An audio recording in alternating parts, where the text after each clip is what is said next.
let's keep walking and talking this tea, y'all. Y'all did y'all's big one with my initial video and blowing it up and getting these stories out of there. Let's just keep talking in the comments and keep sharing this to get Keeslyn Roberts and Caleb Smith's stories out there. These two people went missing January the 16th and the 18th, 2020 from the Flying J. If you're new here, the Flying J exit 320 is not safe. We're putting that awareness out there.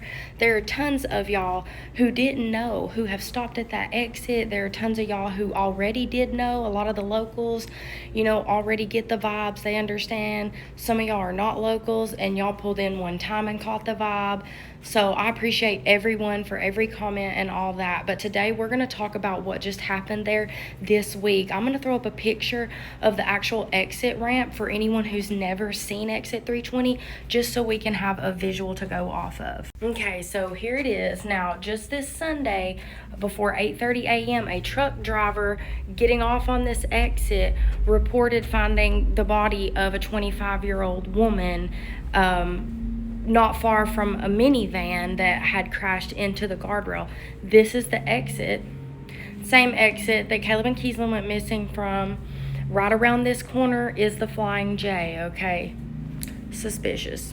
Now, based on what's being written up about this incident so far, they're claiming immediately that there is no foul play suspected and that she was ran over by her own vehicle while no one was in the driver's seat. Now, there are mixed statements in the articles that I'm reading. One article is claiming that they're not naming her because her next of kin has not been notified. And then another article is claiming that her family verified with the police that this van does in fact belong to her and that she left the house driving it that day. So whether or not her family is aware that this is her, we do not know that yet. And we don't have a name. So we're just going to call her Jane for now. Now, this is in Gordon County, so the agency on the case is going to be their sheriff's department, their coroner's office, and the Georgia State Patrol. They're all assisting each other in this investigation, and basically their conclusion is short and sweet. They think there's no foul play, that their version of what happened is this exactly. She got off on the exit for an unknown reason, stopped her van, did not put it in park, left it in gear, stepped out of the vehicle, stepped in front of the vehicle for an unknown reason, at which point her van ran her over and crashed itself into the guardrail just a little ways down from where her body was left. So they're saying ultimately her van crashed after it ran her over. When they got there, the van's engine was still on, it was still in gear, and her body was a ways behind the van with injuries conducive with having been ran over by said van, and she succumbed to her injuries alone on the scene. First of all, how sad that our girl was out there literally going through it alone and died alone on the side of I-75 at exit 320 of all places to go. Like, the evil of this place. Something is happening. Like, why was she getting off on exit 320? And why did she get out of her van? Why did she not complete getting off on the exit and pull in somewhere to get out? What is she having van trouble?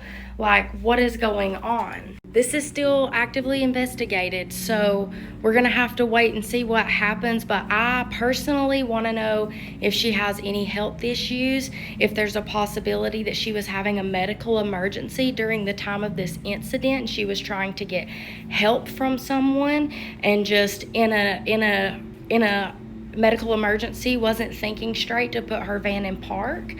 That seems feasible.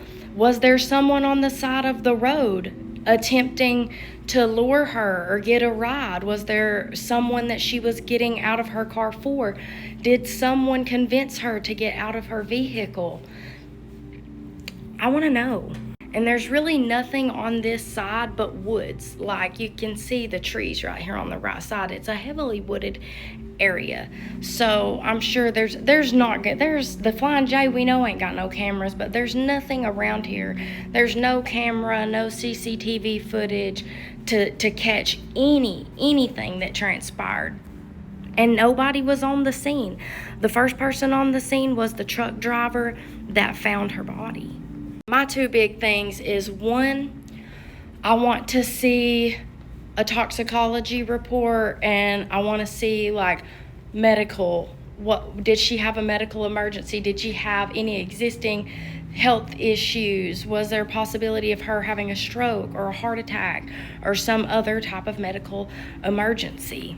She also wasn't from here, so where was she headed, and why of all the exits was she getting off on the Resaca 320 exit? Of all the exits, and you're not from here and you don't know why was she stopping there? Did she need gas? I also want them to investigate her vehicle. They need to have a thorough search of that van. It needs to be professionally examined, I think, by mechanics, and so that they could rule out maybe the possibility of her exiting her van because she was having mechanical issues, car trouble of some kind.